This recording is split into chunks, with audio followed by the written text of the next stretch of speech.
Abbiamo approvato in giunta il progetto esecutivo dell'ampliamento del Parco Milkovic.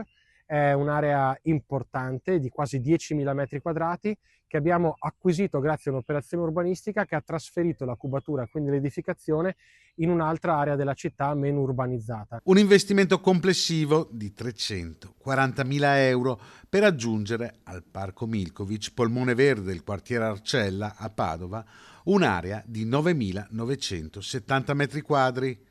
Saranno 90 i nuovi alberi che verranno piantumati, oltre alla creazione di una collina artificiale. Un miglioramento in termini di qualità ambientale e valore per l'ecosistema. Con l'intervento la superficie complessiva del Parco Milkovic supererà i 37.000 metri quadri, consolidandosi come uno degli spazi verdi più importanti nel quadrante nord della città.